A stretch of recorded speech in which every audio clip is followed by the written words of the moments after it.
Welcome. You're joining us for a deep dive, and today we're embarking on a very personal exploration, really designed specifically for you. Uh-huh. Think of this as your shortcut to understanding the core insights of Jane Fonda's book, Prime Time. That's right. And within this book, Fonda really weaves together her own life experiences, the wisdom she's gathered from a whole range of experts, and some pretty compelling research findings, too. All focused on navigating what she calls the third act of life. Exactly. That's the term she uses. And our mission today, sort of tailored to your interest in getting knowledge quickly but also thoroughly, is to pull out the most valuable perspectives. Perspectives on aging well, finding purpose again. And really seeing this whole stage of life in maybe a completely new light. Yeah. And it's interesting because Fonda herself has, shifted her own view on this quite a bit. Oh, really? How so? Well, she initially saw this time as more of a beginning, full of new things, but her understanding deepened over time. And now she talks about it as this profound process of becoming whole. It's quite a shift. Becoming whole. That feels significant. It really is, and it kind of sets the stage for everything we're going to talk about. A revolutionary idea, almost. Okay, so let's jump right in then. This idea of looking ahead, maybe rehearsing the future. Fonda did something interesting, right? She did. When she was, get this, only 46, she actually wrote down her vision of herself in her 70s. Wow. 46 imagining 70-something. Can you imagine looking back at that? It's quite something. And what's really insightful here for anyone listening is the power of doing that intentionally. Intentionally planning. Yeah, even if it's a bit playful, like she talks about wondering what to call an unmarried partner when she's 72, just funny little details. What did she land on? Apparently, honey. But the point is, it encourages this proactive mindset. Actively thinking about it, shaping that vision, instead of just drifting into it. Exactly, not just letting it happen to you. It's like mentally preparing for a big role. Your own life's next act. That's a great way to put it. And that leads nicely into this other metaphor she uses, inspired by Arnheim. The staircase. The staircase metaphor, yeah. Life having three distinct acts. Beginning, middle, end. Act 1, 2, and 3. Okay, so how does that help us understand Act 3? Well, the crucial thing, the takeaway for you, is seeing Act 3 not just as the end part or decline, but as its own unique stage, like a coming to fruition. Fruition, not just winding down. Precisely. It reframes that whole downhill slide anxiety some people feel. It has its own unique set of challenges, sure, but also its own opportunities, its own joys. Like adolescence, you mentioned. Yeah, Fonda draws that comparison. Adolescence isn't just not childhood anymore. It's its own distinct developmental stage, right? With its own discoveries. Act 3 is like that. That's a really helpful reframe. Okay, so then there's the life review. What exactly is that? Sounds good. It is deep. Think of it like personal archaeology, excavating your life, looking at the different layers, the strata of your experiences. Examining what made you. Exactly. And Fonda shares a really personal story about it, looking at baby pictures. Oh, yeah. And noticing her mother rarely seemed to be holding her. And she wondered if that may be connected to her own later struggles with intimacy. Wow. That's powerful to see potential roots like that. It really is. And the value in that process for you, for anyone, is understanding those past experiences, maybe finding some empathy for yourself, for others involved. And then Crucially, choosing a different path forward. Understanding doesn't mean being stuck. Fonda brings in Viktor Frankl here, the idea that you always have the freedom to choose your response. So looking back isn't about getting bogged down. It's about liberation. That's the potential, yes. You can actually kind of rediscover a different reality within those years you've lived. Reevaluate things. Choose the meaning you assign to experiences. Okay, that resonates with wanting those aha moments without feeling overwhelmed by, everything that's happened. Precisely. It gives you agency. Which ties into the brain's ability to change, doesn't it? She talks about neural pathways. Absolutely. And this is exciting stuff from cognitive science. Your brain stays remarkably plastic, adaptable, well into later life. It can literally rewire itself. So you're not just stuck with old habits or ways of thinking. Not at all. Think of like negative reactions as these well-worn paths in your brain. They trigger stress responses. Right.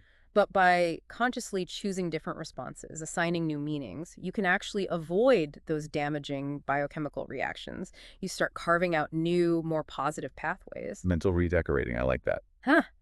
Yeah, pretty much. And this ability to change is so closely linked to lifelong learning. Ah, okay. So keeping the brain active. Definitely. Hmm. Fonda highlights research, like from Dr. Laura Karstensen, showing this really strong link between continuing to learn and both happiness and longevity. So it's not just about education when you're young. No, not at all. It's about engaging with new things, learning new skills at any age. It demonstrably boosts well-being, Keep being curious. That seems to be a key theme. a fundamental one. And that brings us neatly to another big ingredient Fonda talks about for successful aging: positivity. Right. She really emphasizes positivity.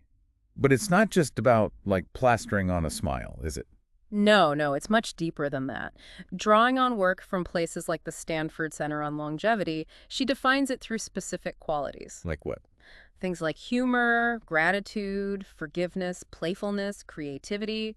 Adaptability is a big one, too. It's an active, engaged approach to life. And she mentions mature defenses. Yes, that's Dr. George Vailant's concept. It's this ability, often more developed in older people, to basically turn lemons into lemonade, to find the positive or constructive angle in difficult situations. I think we all know people like that. It's pretty inspiring when you see it. It really is. And researchers like Karstensen and Dr. John Gabrielli have actually observed this positivity effect. What does that mean? It means, generally, older people tend to hold on to less resentment. They're more selective about their battles, Focus on what matters. That sounds peaceful, actually. It can be. Fonda shares that wonderful story about Rachel Lehman, 104 years old. Oh, the epidemic of love. Yes, just through smiling. And there's real science behind smiling, too, right? The physiological benefits are well documented. That's amazing. Er, A simple smile having such impact. Okay, shifting gears slightly. The fertile void. Fonda talks about this in relation to transitions, especially in Act 2. What's that about? Right, so Act 2, roughly our 30s to 50s, is often packed with huge changes. Careers, kids leaving home, hormonal shifts, you name it. A time when you might feel like you've peaked, maybe. Exactly, and the fertile void is that space after these big shifts, which can feel uncertain, maybe even empty or disorienting. Sounds kind of scary. It can feel that way. But Joan Halifax, the Zen priest Fonda quotes, offers a different take. She sees it as an opportunity. An opportunity for what?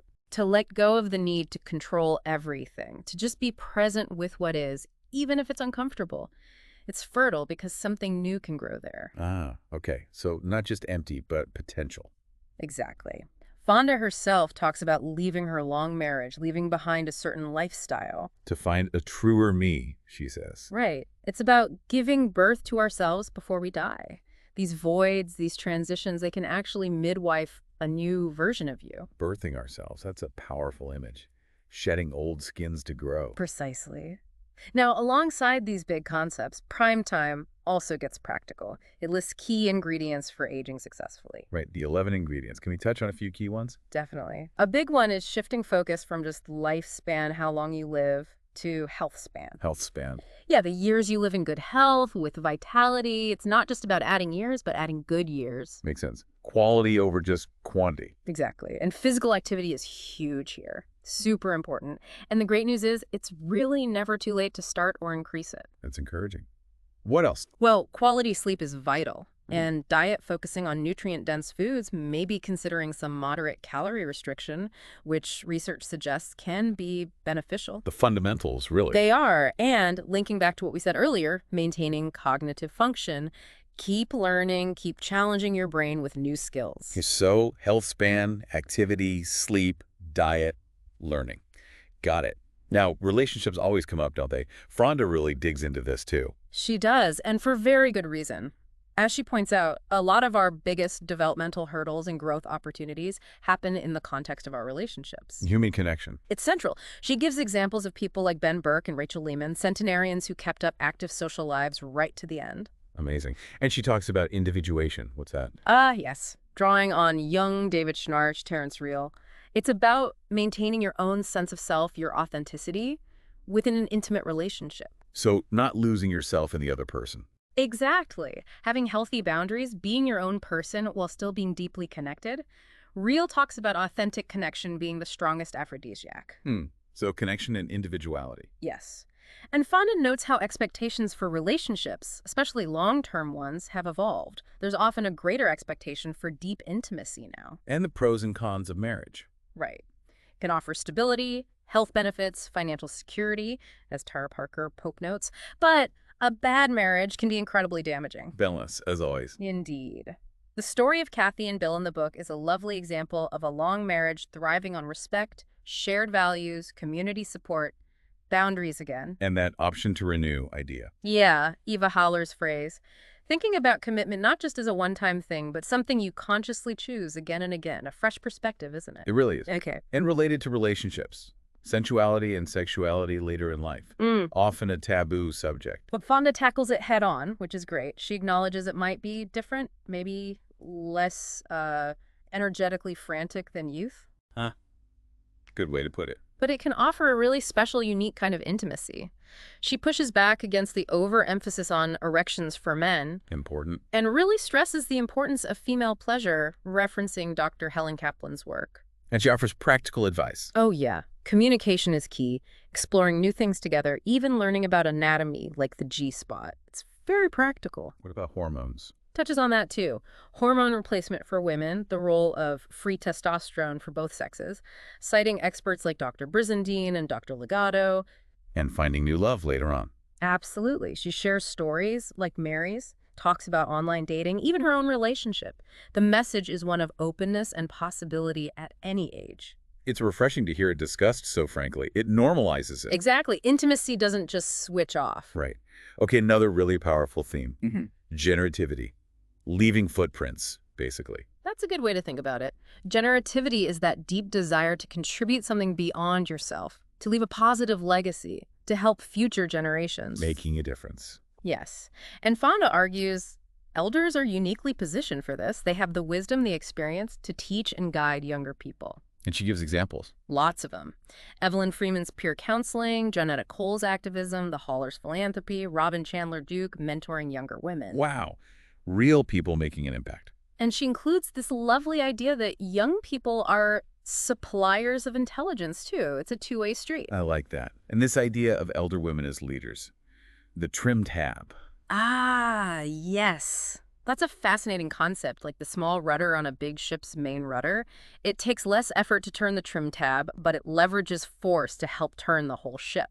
So elder women, with their time, wisdom, and numbers. Could be this powerful force for positive change in the world, a really compelling vision. It is empowering. Now, the book also tackles the inevitable, doesn't it? Mortality. It does. A topic we often shy away from, but Fonda frames it as necessary for a meaningful life. She quotes Muriel Spark. About life being meaningless without death. Right, and Montaigne's idea of practicing death as a way to practice freedom, getting comfortable with the idea. And the importance of communication around it. Yes, expressing love, reaching acceptance, sharing that with loved ones. She connects quite a few threads near the end, right? The hero's journey, meditation. She does. She likens this whole transition into a new life phase to Joseph Campbell's hero's journey, stepping into the unknown. Makes sense. And she talks very honestly about her own journey with meditation, how she struggled at first. Oh, that's relatable for many, I bet. Definitely. But how she eventually came to deeply value mindfulness. And she even hints at this intersection between aging, meditation, and new physics. Whoa, really? Yeah, ideas from David Bohm, Thich Nhat Hanh, a sense of connecting to a larger cosmic flow, perhaps, a deeper sense of peace and belonging. It really does all seem to tie together this whole process of becoming. That's the word. And she ends with this idea from a Mr. Teyer about the lure of becoming. The lure of becoming. Yeah, this idea that we're all part of this grand evolutionary process, moving towards spirit, what he called the omega point, a spiraling evolution. Wow. That's a big thought. It is. And the idea that our generation, your generation, has a significant role to play in that ongoing spiral. So let's try and pull this all together from our deep dive into prime time. Yeah. It really sounds like this third act. It's not an epilogue, is it? Not at all. It's packed with potential for real transformation. A time for looking inward, that life review, forgiveness. And for continued growth, the learning, the positivity. Butchering those connections, finding joy. Absolutely. The core message, the really empowering takeaway, is that aging isn't just about decline. It's fundamentally a journey towards becoming whole. Becoming whole. That phrase really sticks. It does, doesn't it? So maybe on that note, we can leave our listeners with a final thought. Thinking about your own Act 3, whenever that might be, what does becoming whole actually look like for you? Hmm. A good question to ponder. Maybe reflecting on your own experiences, your hopes, drawing on some of these ideas we've explored, and of course for a much, much deeper dive. We definitely recommend checking out Jane Fonda's Prime Time itself. There's so much more in there.